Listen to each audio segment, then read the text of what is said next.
मैं भारत को भारतीयता की मान्यता के आधार पर फिर से खड़ा करना चाहता हूं, उस काम में लगा हूं। एक हिस्सा है भारत का जो सबसे महत्व का हिस्सा है, जिसको हाईटेक कहा जाता है, उच्च तकनीकी कहा जाता है, उसमें कभी कोई विदेशी कंपनी इस देश में नहीं आती। मैं आपको नाम लेके बताऊं, सैटेलाइट बनाना हाई टेक्नोलॉजी का काम है, बहुत कठिन टेक्नोलॉजी होती है, बहुत क्लिष्ट टेक्नोलॉजी होती है, बहुत कॉम्प्लिकेटेड होती है। सैटेलाइट बनाना आसान काम नहीं है, लेकिन सैटेलाइट बनाने के लिए आज तक इस देश में कोई विदेशी कंपनी नहीं आई। आपको सुनकर हैरानी होगी, भारत देश ने अपना सबसे पहला सैटेलाइट 1975 के साल में छोड़ा था, जिसका नाम था आर्यभट्ट। तो आर्यभट्ट 1975 में हमने अंतरिक्ष में छोड़ा, और उसके बाद हमारे 20 सैटेलाइट अंतरिक्ष में गए हैं, और अभी लेटेस्ट हम तो दूसरे देशों के सैटेलाइट भी अंतरिक्ष में छोड़ने लगे हैं। इतनी तकनीकी का विकास इस देश में हुआ है, ये संपूर्ण स्वदेशी पद्धति से हुआ है, स्वदेशी के सिद्धांत पर हुआ है और स्वदेशी आंदोलन की भावना के आधार पर हुआ है। इसमें वैज्ञानिकों ने काम किया है वो स्वदेशी, इसमें जो तकनीकी इस्तेमाल हुई है वो स्वदेशी, इसमें जो कच्चा माल इस्तेमाल हुआ है वो स्वदेशी, इसमें जो टेक्नीशियन लगे हैं, जो मैकेनिक लोग लगे हैं, वो सब स्वदेशी। इनको छोड़ने के लिए अंतरिक्ष में जो काम हुआ है वो भी हमारी प्रयोगशालाएं स्वदेशी, इनके नियंत्रण का काम होता है वो भी प्रयोगशालाएं स्वदेशी। तो ये सारा कुछ स्वदेशी के सिद्धांत पर आधारित है सैटेलाइट के क्षेत्र में हमारा काम। और आपको मालूम है, अब सैटेलाइट छोड़ने के क्षेत्र में भारत अमेरिका, चीन, फ्रांस, ब्रिटेन के बाद 5वें नंबर का देश हो गया है। एक ज़माने में ये देश हमको चिढ़ाया करते थे कि भारत का सैटेलाइट अपने देश में से छोड़ने की अनुमति नहीं देते थे। बहुत बार ऐसा होता था कि हम सैटेलाइट बनाते थे, दूसरे देशों से छोड़ने के लिए जाते थे, लेकिन वो नहीं मानते थे। अब तो हमने अपने देश में ऐसे स्टेशन विकसित किए हैं। श्री हरिकोटा ऐसा ही इस देश का बड़ा विशेष केंद्र है, जहाँ से हम अंतरिक्ष में रॉकेट छोड़ते हैं, सैटेलाइट लेके जाते हैं, और दूसरे देशों के सैटेलाइट भी हमारे रॉकेट लॉन्चर से हम छोड़कर आते हैं। इतनी तरक्की और इतना विकास इस देश में हुआ पिछले 30 वर्ष में, तो सिर्फ स्वदेशी की ताकत और स्वदेशी के सिद्धांत पर हुआ है। एक और उदाहरण देता हूं, मिसाइल बनाने की जो टेक्नोलॉजी है ये संपूर्ण स्वदेशी है, भारत में विकसित हुई है। आज से 30 साल पहले भारत के पास कोई मिसाइल नहीं थी अपनी, हम विदेशी मिसाइलों पर निर्भर थे। या तो रूस की मिसाइल हमें मिले या अमेरिका हमको दे। लेकिन 30 साल से इस देश के वैज्ञानिकों ने, विशेष रूप से DRDO के वैज्ञानिकों ने रात दिन मेहनत और परिश्रम करके मिसाइल बनाने की स्वदेशी तकनीकी विकसित की। हमने 100 किलोमीटर की मार करने वाली मिसाइल बनाई, फिर 200 की, फिर 500 की, फिर 1000 की, फिर 1500 की, अभी 2000 की, अभी 2500 की, और अब 5000 किलोमीटर की मार करने वाली मिसाइल इस देश में विकसित हो गई। और जिन वैज्ञानिकों ने ये पराक्रम किया है, जिन वैज्ञानिकों ने ये परिश्रम किया है, वो सारे वैज्ञानिक बधाई के पात्र हैं। उनका हम सबको बहुत सम्मान करना चाहिए कि विदेशों से बिना एक पैसे की तकनीकी लिए हुए संपूर्ण स्वदेशी और भारतीय तकनीकी पद्धति से उन्होंने मिसाइलें बनाकर दुनिया के सामने एक आदर्श प्रस्तुत किया।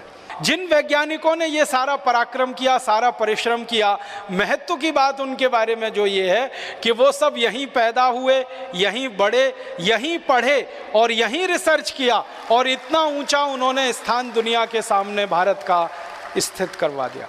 आप जानते हैं डॉक्टर APJ अब्दुल कलाम हमारे देश के मिसाइल का जो प्रोजेक्ट चला उसके पितामह माने जाते हैं। हिंदुस्तान के मिसाइल की तकनीक का इतना ज़्यादा स्वदेशी विकास हुआ डॉक्टर अब्दुल कलाम जैसे वैज्ञानिकों की रात दिन मेहनत और परिश्रम का है।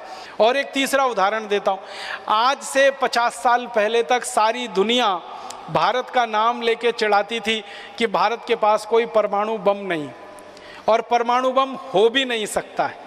भारत के एक वैज्ञानिक को ये बात तीर की तरह से चुभती थी। उनका नाम था डॉक्टर भाभा, होमी जहांगीर भाभा।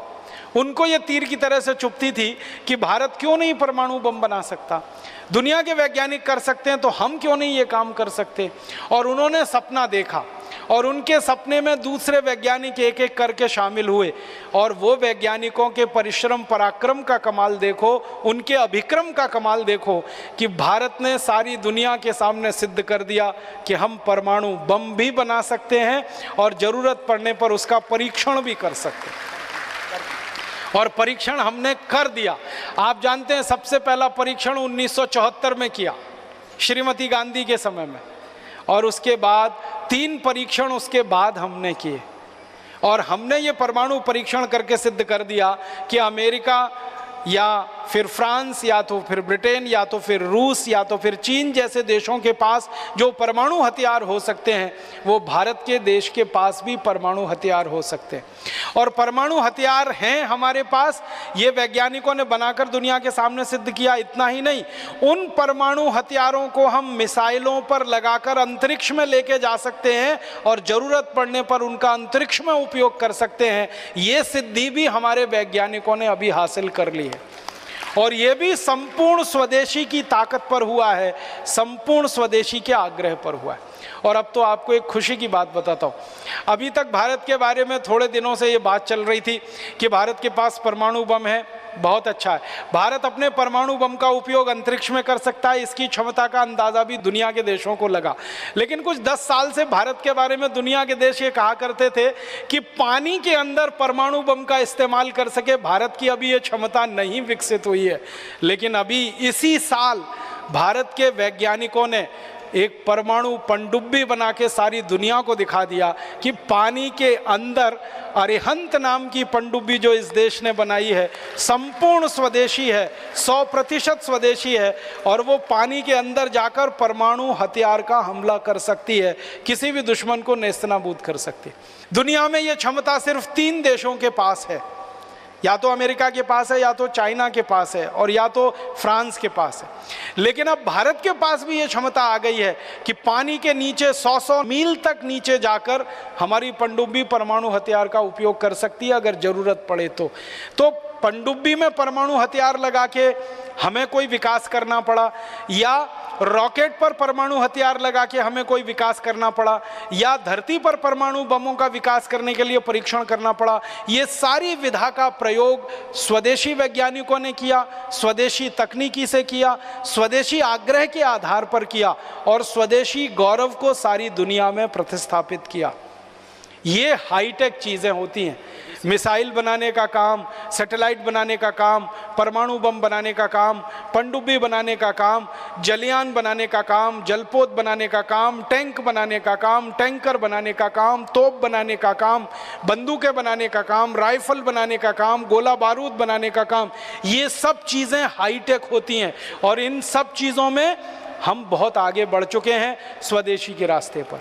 और एक चीज़ याद आती है मुझे कि हमने तो स्वदेशी के रास्ते पर चलकर सुपर कंप्यूटर भी बना लिया और सारी दुनिया को दिखा दिया। सीरीज में सुपर कंप्यूटर दुनिया के देशों ने पहली बार देखा बनते हुए, वो भारत में बना, और वो सुपर कंप्यूटर बना।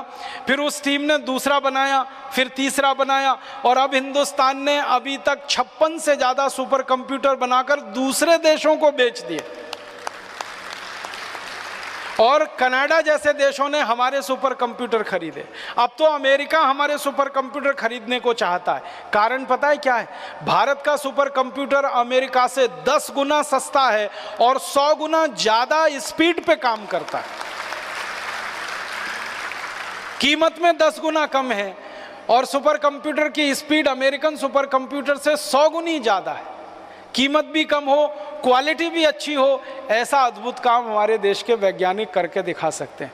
तो मेरा ये कहना है, इतने सारे उदाहरण देने के पीछे एक ही कारण है, वो ये कि भारत में तकनीकी का जितना विकास हो रहा है वो सब स्वदेशी के ताकत पर हो रहा है, स्वदेशी के आग्रह से हो रहा है, स्वदेशी गौरव, स्वदेशी अभिमान के साथ हो रहा है। कोई विदेशी कंपनी हमको टेक्नोलॉजी देने नहीं आ रही है और वो कभी आएंगे भी नहीं, क्योंकि जो उनके पास लेटेस्ट टेक्नोलॉजी है उसको लाकर वो कभी भी हमको नहीं देंगे। हाँ, एक चीज़ हमें ध्यान रखनी है, कोई भी विदेशी कंपनी भारत को आकर अगर टेक्नोलॉजी देगी तो उनकी 20 साल पुरानी टेक्नोलॉजी हमको देगी। जो उनके देश में बेकार हो चुकी है, जिसका वो इस्तेमाल नहीं करते हैं, जो उनके लिए फेंकने लायक है, डंप करने लायक है, वही टेक्नोलॉजी वो हमको देंगे। वो कोई लेटेस्ट टेक्नोलॉजी हमको लाकर नहीं देने वाले। दोस्तों, सबसे पहले तो चैनल सब्सक्राइब करें, फिर लाइक, कमेंट और शेयर करें। और हाँ, हमारा एंड्रॉयड ऐप डाउनलोड करना ना भूलें।